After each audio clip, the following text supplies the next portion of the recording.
بسم اللہ الرحمن الرحیم الحمدللہ نحمدہ ونصلی ونسلم علی رسول الکریم۔ قرآن پاک اللہ تعالیٰ کی آخری کتاب ہے، حکمت سے پر ہے یہ، اس کا ایک ایک حرف نورانی ہے۔ اس کی عظمت کے متعلق خالق کائنات نے قرآن پاک میں ارشاد فرمایا کہ لو انزلنا ھذا القرآن علی جبل لرأیتہ خاشعا متصدعا من خشیۃ اللہ۔ اللہ تعالیٰ فرماتا ہے کہ اگر یہ قرآن کسی پہاڑ کے اوپر نازل کر دیا جاتا تو تم دیکھتے کہ وہ پہاڑ خوف خدا سے ریزہ ریزہ ہو جاتا۔ ایسی آیتیں ہیں، یہ ایسا سمندر ہے جس میں سے جب بھی آدمی غوطہ لگاتا ہے کوئی نہ کوئی نئی چیز ملتی ہے۔ پچھلے دن ایک آدمی آیا، اس نے ایک مجھے اسٹیکر دیا جس کے اوپر سورہ شورا کی ایک آیت کریمہ تھی، وَمَا لَكُم مِّن دُونِ اللَّهِ مِن وَلِيٍّ وَلَا نَصِيرٍ، اور اللہ کے سوا نہ کوئی تمہارا دوست ہے اور نہ مددگار۔ میں اس آیت کریمہ کو بار بار پڑھ رہا تھا اور میرے دل میں یہ پکی بات بیٹھ گئی کہ واقعی اللہ تعالیٰ کے علاوہ کوئی ہمارا دوست نہیں ہے اور کوئی مددگار نہیں ہے۔ یہ یاد رکھیے کہ صرف اس آیت کریمہ کے متعلق میں بات کر رہا ہوں۔ میں اس کے بعد کچھ دنوں کے بعد میں سفر کے لیے گجرات گیا، شہر کی طرف۔ بس میں بیٹھا تو ایک آدمی باتیں کر رہا تھا کہ میں نے فلاں جگہ اس کی مدد کی، میں نے فلاں کام کیا۔ میں نے بولا بھی ہم اس قابل کہاں ہیں، یہ تو اللہ تعالیٰ کا کرم ہے، بے لوث مدد کرنا یا دوستی رکھنا یہ خالق کائنات کا کام ہے۔ اس نے بولا جی ہم بھی ایک دوسرے کے دوست ہیں۔ اس نے پھر مثال دی کہ دیکھو ہم جس بس کے اوپر جا رہے ہیں یہ ہماری مدد کر رہے ہیں بس والے، اور ہم انہیں پیسے دے کر ہم ان کی مدد کر رہے ہیں۔ گویا ایک مثال اس نے پیش کی، میں خاموش تھا، میرے پاس کوئی جواب نہیں تھا اس چیز کا۔ لیکن پریشانی اس چیز کی تھی کہ قرآن پاک کی ایک ایک آیت جو ہے سچ ہے۔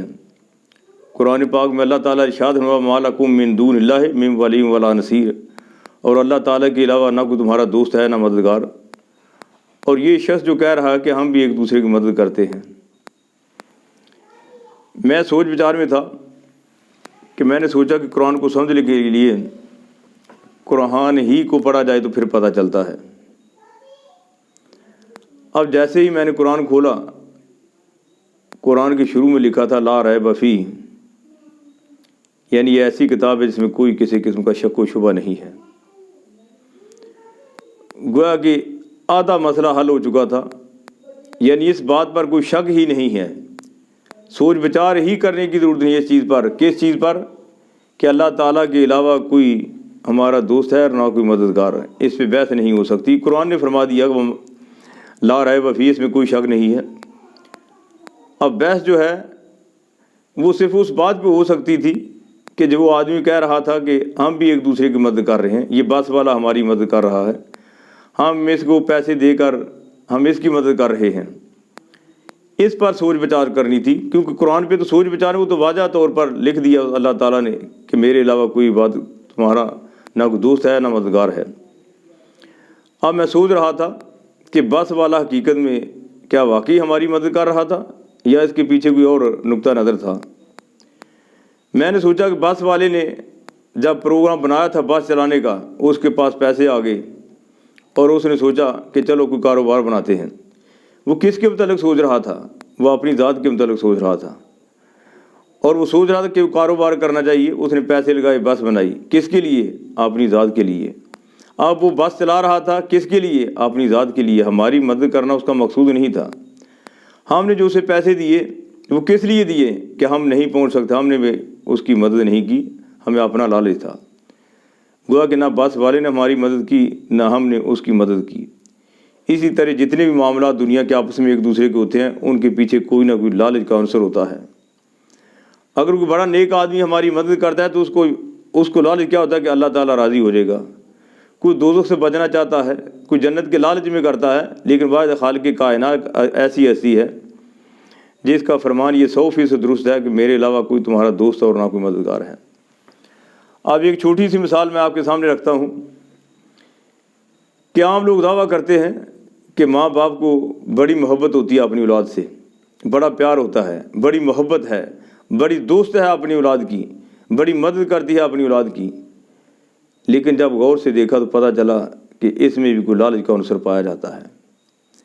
اولاد میں صرف لڑکا ہی شامل نہیں ہوتا بلکہ لڑکی بھی اولاد میں شامل ہے، اور ہم نے دیکھا کہ والدین کے یہ امتیازی سلوک جو ہیں، اس سے پتہ چلتا ہے کہ لڑکے کے ساتھ جو نرینہ اولاد ہے اس سے بڑی محبت ہوتی ہے، لیکن لڑکی پیدا ہو جائے تو اس پہ اتنی خوشی نہیں مناتا یہ انسان۔ اس کے پیچھے کیا ہے؟ اس کے پیچھے ایک لالچ کا عنصر پایا جاتا ہے۔ آپ لوگوں نے کبھی غور کیا کہ جب لڑکا پیدا ہوتا ہے تو والدین جو ہیں یہ مٹھائیاں تقسیم کرتے ہیں، ابھی اس کا نام نہیں رکھا، کچھ نہیں، دنیا میں ابھی 2 چاند سانس ہی لیے ہیں، پوری دنیا میں جہاں جہاں اس کے اہل و عیال ہیں، عزیز و اقارب ہیں، دوست ہیں، ان سب کو ٹیلی فون پہ مبارکباد کی باتیں شروع ہو جاتی ہیں۔ لیکن لڑکی جب پیدا ہوتی ہے تو شاید پڑوسیوں کو بھی نہیں پتہ چلتا کہ اس گھر میں کوئی نیا بندہ آیا ہے، اور لڑکا پیدا ہو تو مٹھائیاں تقسیم کی جاتی ہیں۔ آخر اس کی کیا وجہ ہے؟ کیا لڑکی اولاد نہیں ہے، صرف لڑکا ہی اولاد ہے؟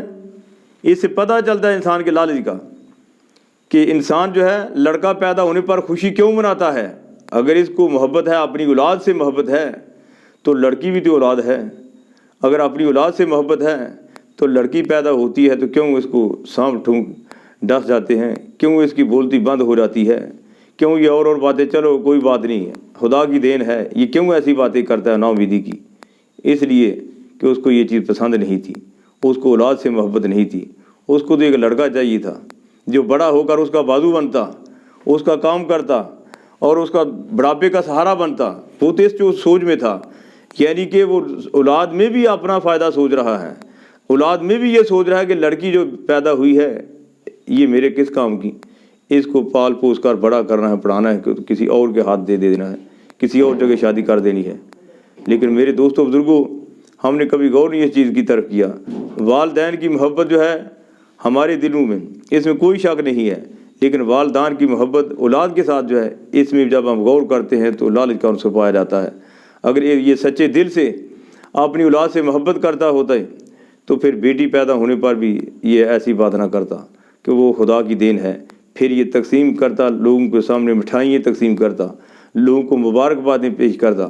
لیکن اس کا یہ نہ کرنا اور نرینہ اولاد کے پیدا ہونے پر، لڑکا پیدا ہونے پر اس کا خوشیاں منانا اور مٹھائیاں تقسیم کرنا، اور لڑکی کے پیدائش پر خوشی نہ منانا اور منہ بسور لینا، یہ اس چیز کی نشاندہی کرتا ہے کہ اس کو اولاد سے محبت نہیں ہے، اس کو اپنی اولاد سے محبت ہے۔